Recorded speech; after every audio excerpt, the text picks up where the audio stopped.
I live in a quiet suburban neighborhood, the kind with manicured lawns and a sense of peaceful predictability. For the last 8 years, I've shared a home with my husband, Ethan, and our world revolved around our bright, bubbly 6-year-old daughter, Mia. I work as a marketing manager for a mid-sized tech firm, a job I genuinely enjoy. Life was, by all accounts, stable and happy. Or so I thought. This is the story of how my perfectly curated life imploded on the single day that should have been one of our happiest, and how I discovered the man I married was a stranger. Before this story unfolds, I'd love to connect with you. Please let me know in the comments where you're watching from and what time it is in your corner of the world. It's amazing to see how far these stories can travel. The air in the school auditorium was thick with the scent of popcorn and the excited chatter of hundreds of parents. I clutched the digital camera in my hands, my thumb hovering over the record button, a wide smile plastered on my face. On stage, a line of tiny graduates, all swimming in oversized blue gowns, were shuffling their feet, waiting for their names to be called. My daughter, Mia, was second from the end, her blonde hair peeking out from under her mortarboard cap. She kept craning her neck, her big blue eyes scanning the crowd for me and Ethan. I gave her a little wave, and her face lit up with a grin that could power the entire city. Beside me, Ethan shifted in his seat. He was dressed impeccably, as always, in a tailored suit that made him look more like he was heading to a board meeting than his daughter's kindergarten graduation.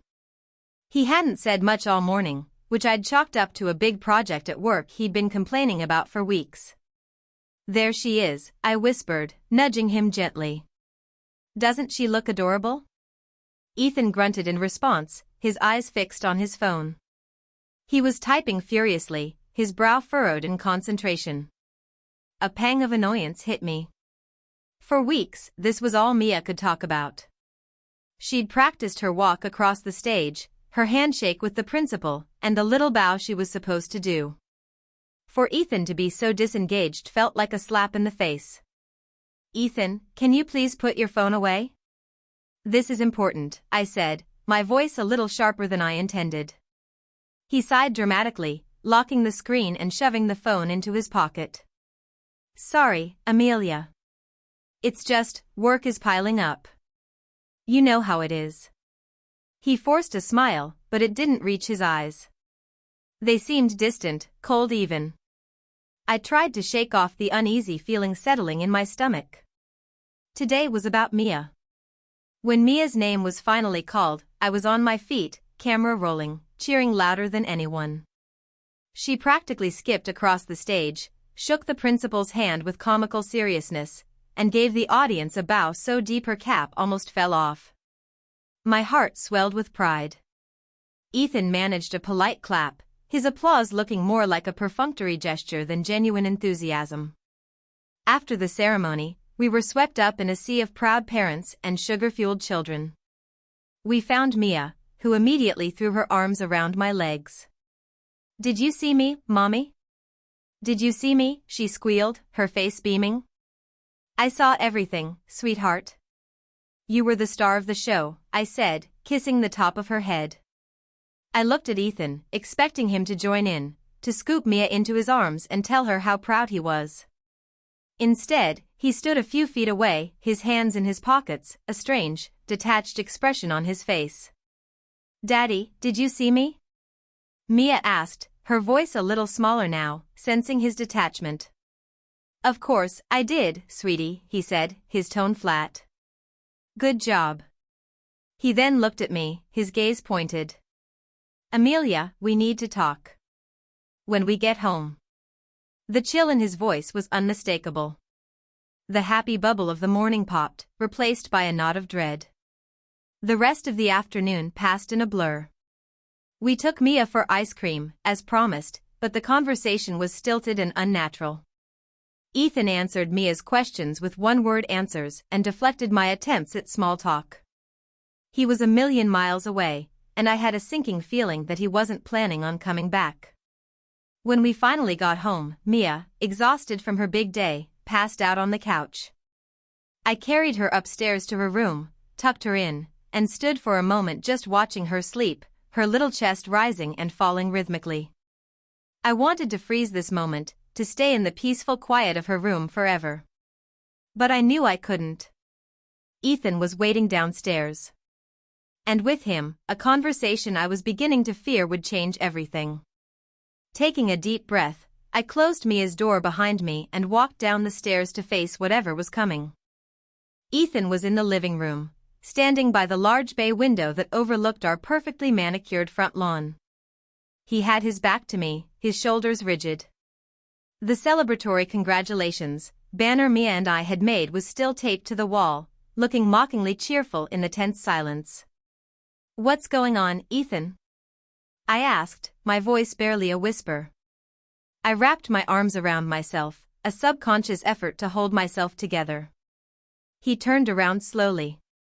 The detached look was gone, replaced by something I couldn't quite decipher. Pity, maybe? Or was it impatience? "Amelia, there's no easy way to say this," he began, his voice devoid of emotion. "So I'm just going to be direct. I'm leaving you." The words hung in the air, sharp and unbelievable. I felt the blood drain from my face. I must have heard him wrong. This had to be some kind of cruel joke, a reaction to the stress from his job. "Leaving?" I repeated, my voice trembling. "What do you mean, leaving? Like, for a work trip?" He let out a short, humorless laugh. "No, Amelia. Not for a work trip. I'm leaving you. I'm moving out.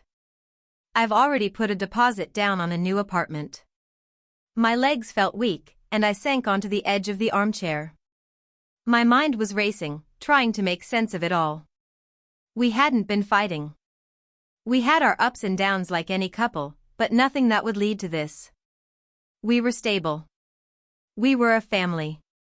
We had just watched our daughter graduate from kindergarten. Why? The word came out as a choked sob. "I don't understand. Is it something I did? We can work on it. We can go to counseling. Whatever it is, we can fix it." He shook his head, a look of finality in his eyes. "There's nothing to fix. I haven't been happy for a long time. I feel suffocated. Trapped. I need a fresh start." "Trapped? With me and Mia?" The hurt was a physical blow, knocking the air from my lungs. "We're your family." "I know," he said, and for the first time a flicker of something that looked like guilt crossed his face. "But it's not enough. I want something different. Something more." The coldness of his words, the clinical way he was dissecting our life, our marriage, our family, was terrifying. It was like he had already checked out months, maybe even years ago, and was just now getting around to telling me. A horrible thought began to form in my mind, a suspicion that had been a tiny, dormant seed but was now sprouting with venomous speed. "There's someone else, isn't there?"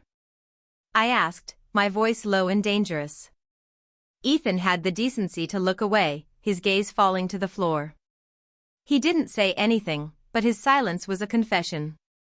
The image of him on his phone during Mia's graduation flashed in my mind. The furious typing, the secret smiles I'd ignored. It all clicked into place with sickening clarity. "Who is she?" I demanded, standing up. The shock was starting to wear off, replaced by a white-hot rage. "Who is she, Ethan?" He finally met my eyes. "Her name is Sophia," he said quietly. "She's an associate at my firm. It's been going on for a few months." Sophia. I didn't know the name, but I could picture her, young, ambitious, unencumbered by a mortgage and a 6-year-old schedule. Someone who saw my husband not as Mia's dad or the man who left his socks on the floor, but as a successful, powerful sales director. I felt a wave of nausea wash over me. Our entire life, the one I had poured my heart and soul into building, was a lie. "You did this to us," I whispered, the rage now morphing into a deep, profound sorrow. "You did this to Mia. And you chose her graduation day to tell me? Her day? You stood there, watching our daughter, knowing you were about to blow her entire world apart. How could you be so cruel? I wanted to wait for the right time, he said, his voice defensive. There's never a good time for this kind of thing. The right time? I laughed, a broken, hysterical sound. You think this is the right time? You are a coward, Ethan. A selfish, pathetic coward. He flinched at my words. Look, my mind is made up. I'll start moving my things tomorrow. We'll have to discuss the house, and Mia. We'll figure out a custody arrangement. He was already talking about logistics, about dividing our life into neat little boxes. As if our marriage was just another business deal to be dissolved. That's when it hit me. He wasn't just leaving, he was walking away with a plan. He had it all figured out. But as I looked at him, standing there so calm and collected after detonating a bomb in the middle of our lives, I felt a new emotion beginning to stir beneath the grief and anger. It was a cold, hard resolve. He thought he could just walk away, discard me and Mia like last season's merchandise. He had no idea who he was dealing with. He thought he was closing a deal, but I was about to show him that this wasn't a negotiation. It was a war. And I had no intention of losing. The first few days after Ethan's announcement were a blur of numb disbelief. He moved out the next day, just as he said he would, packing his bags with an efficiency that was both chilling and impressive. He was clinical, avoiding eye contact, moving through the house we had built together as if it were a hotel he was checking out of. The hardest part was telling Mia. We sat her down together, a united front for the last time, and tried to explain it in gentle, age-appropriate terms. We told her that Daddy was going to live in a new house, but he still loved her very much and she would see him all the time. She just cried, her small body shaking with sobs, asking why. Neither of us had a good answer for that. Ethan left, and a heavy, suffocating silence descended upon the house. Every room held a memory, every object a ghost of the life we once had. I went through the motions, getting Mia ready for summer day camp, going to work, making dinner, but I felt hollowed out, a walking shell of my former self. The nights were the worst. After Mia was asleep, I would wander the empty house, the silence screaming at me. My best friend, Olivia, was my rock. She came over the night after Ethan left, armed with a bottle of wine and a fierce determination to not let me fall apart. Olivia was a corporate lawyer, sharp, pragmatic, and fiercely loyal. She listened patiently as I recounted the entire, horrifying conversation, my voice breaking with each new detail. The man is a monster, Amelia, she said, her voice laced with fury. To do that on Mia's graduation day, it's a special kind of evil. I just don't understand, Liv, I sobbed, wiping away a fresh wave of tears. I thought we were happy. How could I have been so blind? You weren't blind, you were in love, she said gently. You saw the man you married, not the snake he became. But right now, you can't afford to just be sad. You need to be smart. You need to protect yourself and Mia. Olivia's legal mind was already whirring, shifting from friend mode to lawyer mode. He said he has an apartment? Did he say where? I shook my head. No. Just that he put a deposit down. And this Sophia, she works with him? A junior associate, he said. Olivia's eyes narrowed. Okay. The first thing you need to do is get a lawyer. Not me, I do corporate law. You need a shark, a top-tier family law attorney. I know a few. Second, you need to start gathering information. Bank statements, credit card bills, investment accounts, pay stubs, everything. We need a complete financial picture. Men like Ethan, who plan their exit this meticulously, they usually start hiding assets long before they walk out the door. Her words were a splash of ice-cold water. Hiding assets? The thought hadn't even occurred to me. I had trusted Ethan completely with our finances. He was a financial advisor, after all. He managed all our investments, paid all the major bills from a joint account, and always assured me that our future was secure. I had my own salary, of course, which went into a separate account for personal spending and Mia's expenses, but the bulk of our wealth, the house, the retirement funds, the stocks, that was all under his purview. He wouldn't do that, I said, but even as the words left my mouth, they sounded weak, naive. The man who could coldly destroy his family on his daughter's happiest day was capable of anything. You hope he wouldn't, Olivia corrected. But we have to assume he would. Go online, right now. Log into every account you have access to. Download every statement for the last 2 years. If any accounts are suddenly empty or have large, unexplained withdrawals, we need to know. Fueled by a new sense of urgent purpose, I grabbed my laptop. I started with our main joint checking account. My hands trembled as I typed in the password. The balance was lower than I expected, but not alarmingly so. I started scrolling through the transaction history, my eyes scanning for anything unusual. For months, it was all the same: mortgage payments, utility bills, groceries. And then I saw it. A transfer from 3 months ago. $20,000. It was sent to an account I didn't recognize. My heart started pounding. I scrolled further back. 4 months ago, another transfer, this time for $15,000. Over the last 6 months, a total of $70,000 had been systematically siphoned out of our joint account into this unknown account. Liv, I said, my voice shaking. You were right. She was by my side in an instant, her eyes scanning the screen. Oh, you have got to be kidding me. That snake. But it got worse. I tried to log into our joint investment portfolio, the one Ethan always boasted about, the one that was supposed to secure our retirement. Access denied. The password had been changed. I tried our online savings account, the one we'd set up for Mia's future education. Access denied. Panic began to set in, cold and suffocating. He had locked me out. He had been planning this for months, carefully moving money, changing passwords, building a new life for himself and his mistress with our money, my money. The grief and sadness I had been drowning in began to recede, replaced by a towering, righteous rage. This wasn't just a betrayal of our marriage, it was a calculated financial assault. He wasn't just leaving me, he was trying to leave me with nothing. He's not going to get away with this, I said, my voice low and steely. Olivia looked at me, a glimmer of pride in her eyes. No, he's not, she agreed. He thinks because you're a creative type, a marketing manager, that you're not smart enough to figure this out. He's underestimated you, Amelia. And that is going to be his biggest mistake. She was right. Ethan saw me as the wife, the mother, the one who handled school pickups and planned birthday parties. He never saw me as an equal partner in our finances, and he certainly never saw me as a threat.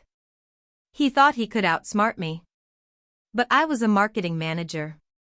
My entire career was built on strategy, on understanding systems, on finding an opponent's weakness and exploiting it. And I was about to launch the most important campaign of my life.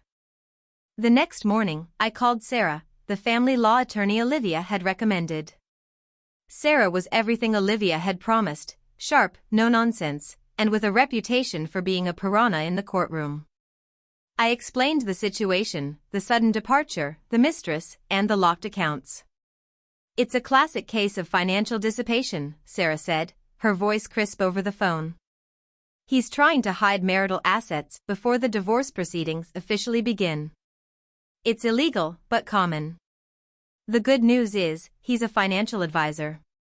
That means he's arrogant, and arrogant men leave tracks. Her confidence was a balm to my frayed nerves. We scheduled a meeting for the following week, and she gave me a list of documents to gather.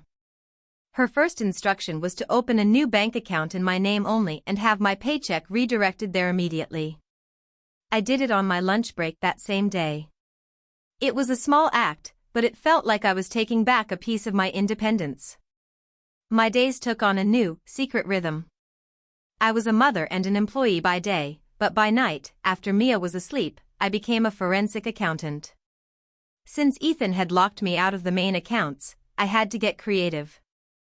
I started with what I had access to, our old tax returns, which were stored on our shared home computer. I found the statements for the investment account from last year's filing. The account number was right there in black and white.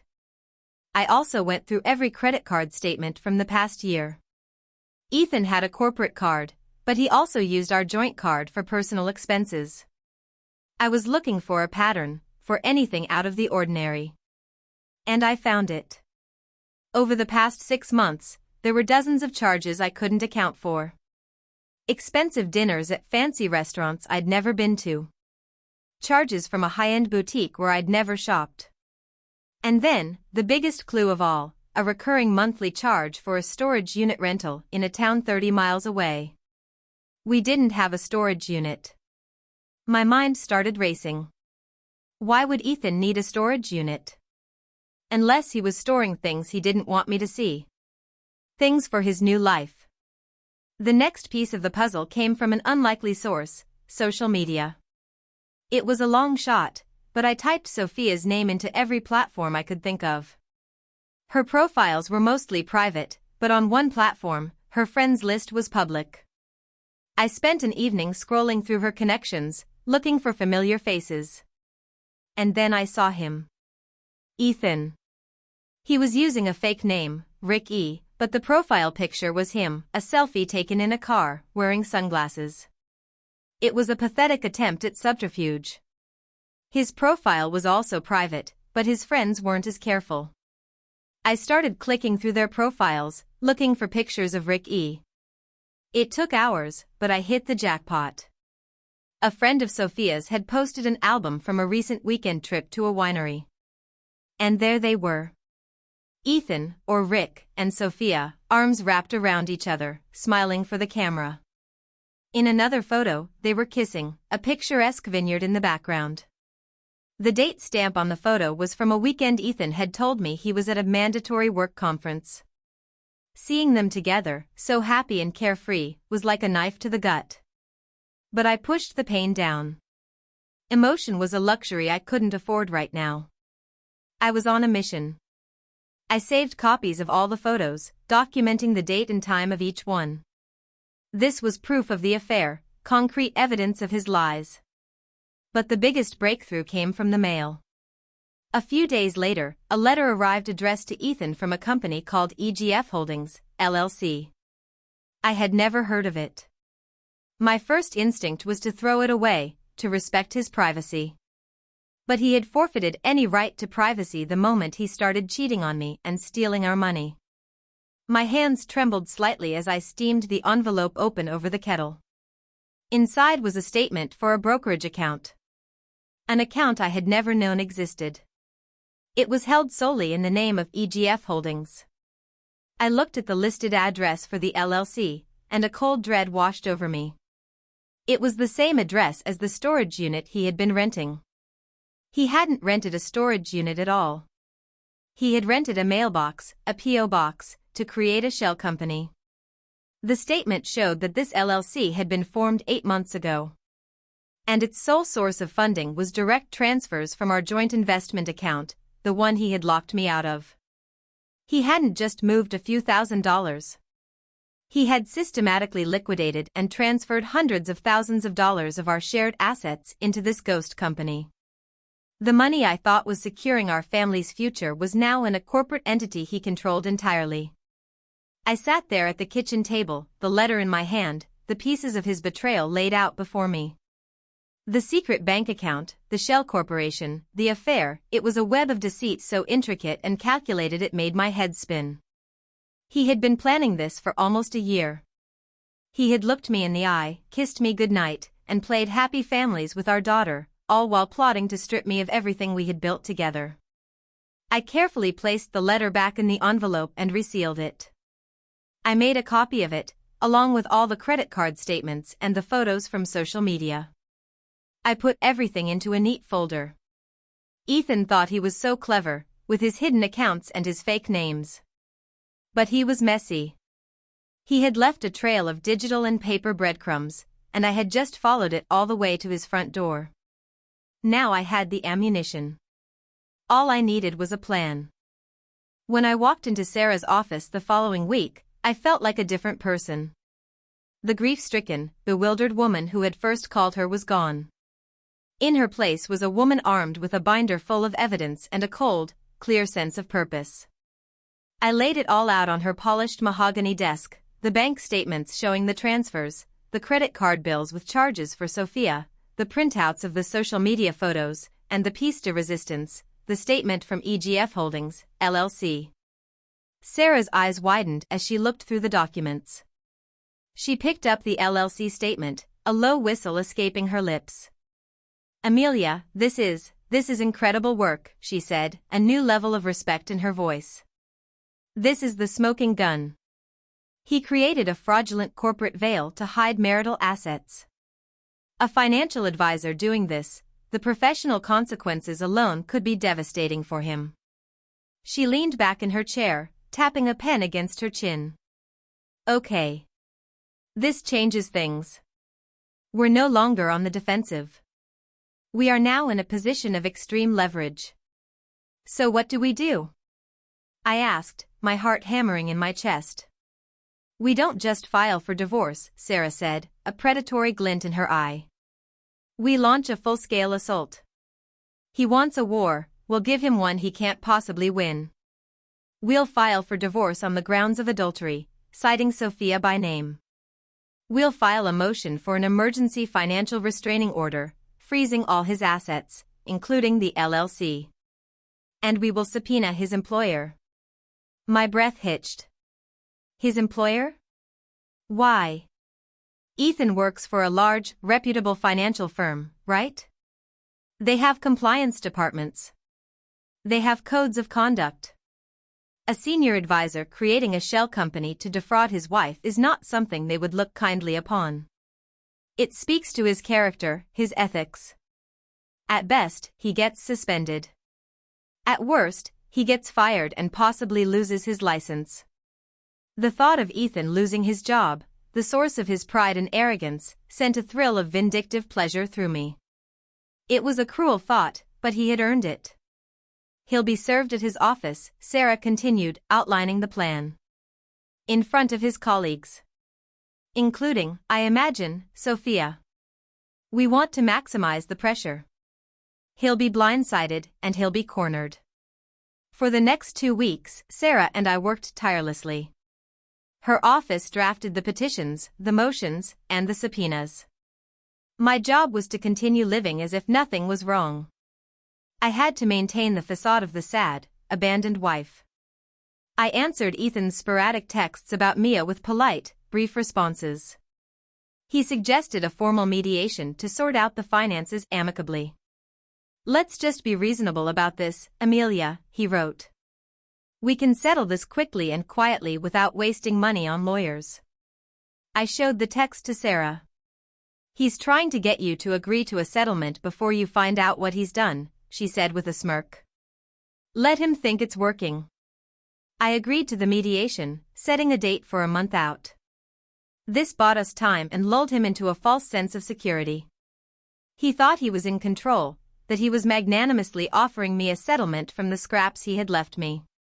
He had no idea that a legal tidal wave was about to crash down on him. The day before the papers were to be served, Olivia came over. I walked her through the entire plan, showing her the binder, which had now grown to 3 inches thick.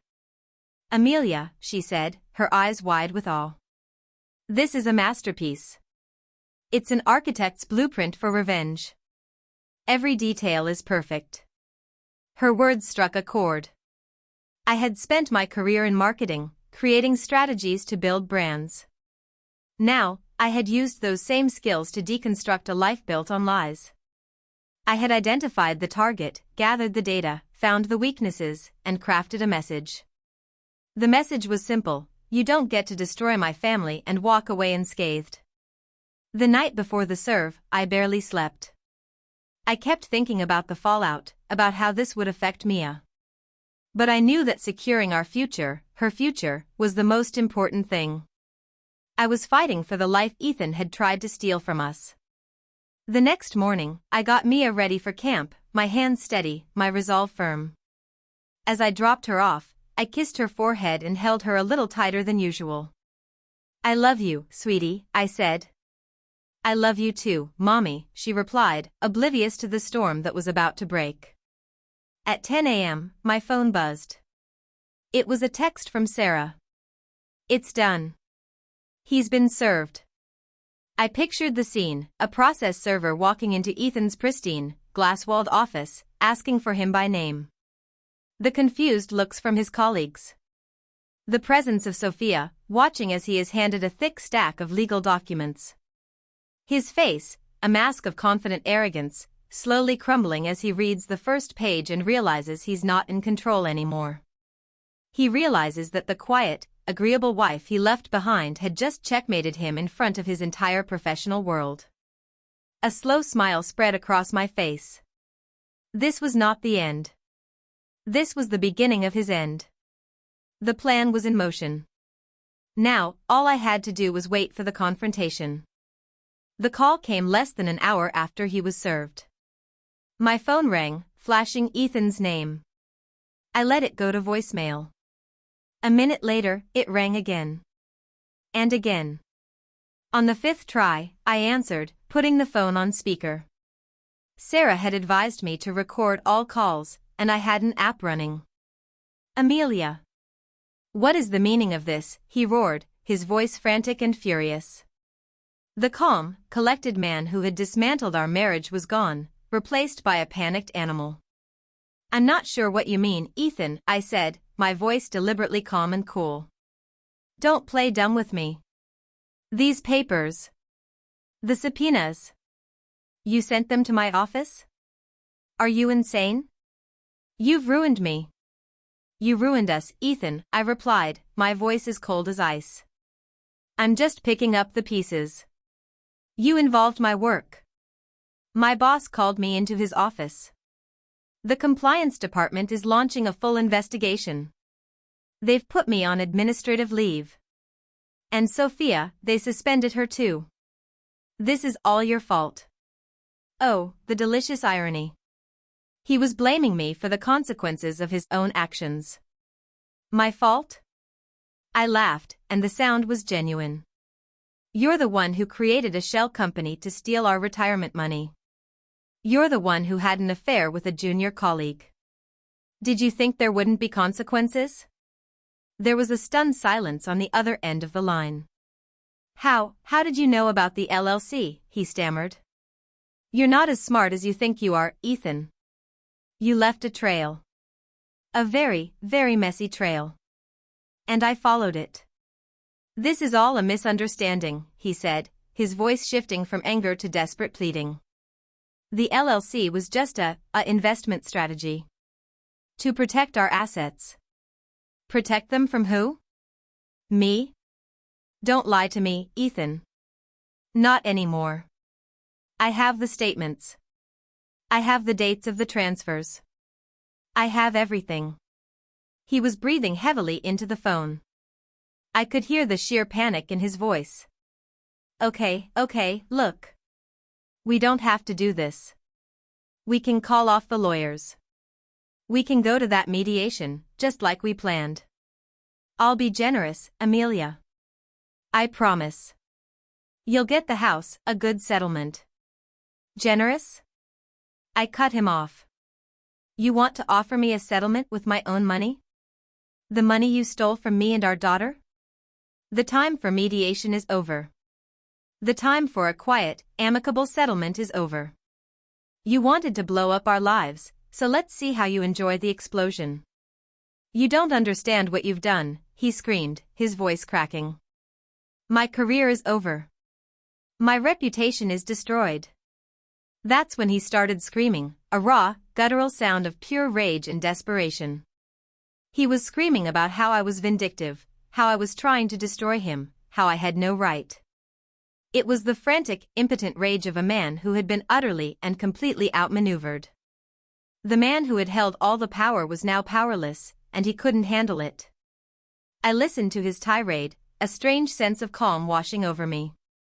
This screaming, pathetic man on the other end of the phone was the real Ethan.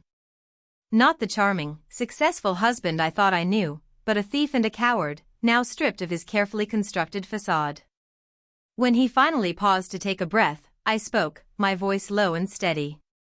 "I'm going to get everything, Ethan. Not just what I'm owed, but everything you tried to take. The house, full custody of Mia, child support, alimony, and my half of every single dollar you funneled into that fraudulent company. My lawyer seems to think I have a very strong case for claiming more than 50%, given the circumstances. They call it punitive damages." He was silent. The fight had gone out of him, replaced by the dawning horror of his situation. "I have a meeting to get to," I said, my tone brisk and professional, as if concluding a business call. "I'll see you at the deposition." And with that, I hung up.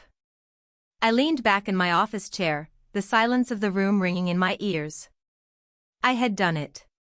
I had faced him, not with tears or pleas, but with facts and consequences. He had started screaming when he realized his perfect plan had unraveled, when he understood that I was not the victim he had expected me to be. I was the architect of his downfall. The aftermath of that phone call was swift and brutal for Ethan.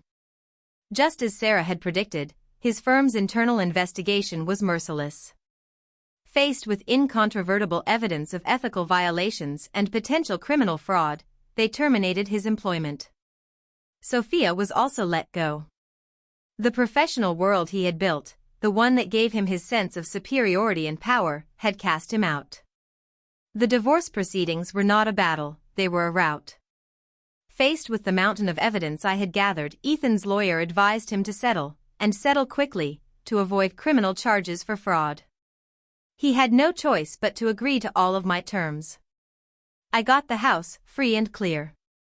I got full physical custody of Mia, with Ethan having supervised visitation rights, contingent on him completing an anger management course. I got a generous child support and alimony package. And, most satisfyingly, the court dissolved EGF Holdings, LLC, and transferred 75% of its assets to me as punitive damages for his fraudulent conduct. The remaining 25% was put in a trust for Mia that he couldn't touch. By the time it was all over, he was left with a fraction of what he had started with, a tarnished reputation, and a mountain of legal bills. The months that followed were about healing and rebuilding. The house that had once felt so empty and haunted slowly began to feel like home again. My home. Mia's home. We painted her room bright yellow, planted a garden in the backyard, and adopted a rescue puppy she named Sprinkles. The silence that had once been suffocating was now filled with Mia's laughter, the click-clack of puppy paws on the hardwood floors, and the music I played while I cooked dinner. I threw myself into my work with a renewed passion and focus. My boss, impressed with my dedication, promoted me to director of marketing. The salary increase was a welcome bonus, but it was the confidence boost that truly mattered. I had always been good at my job, but now I knew my own strength. I had faced the worst personal and financial betrayal imaginable and had not only survived but thrived. Ethan's life, from what I heard through the grapevine, went in the opposite direction. He and Sophia broke up shortly after they were both fired, their relationship apparently not strong enough to withstand the pressures of unemployment and public disgrace.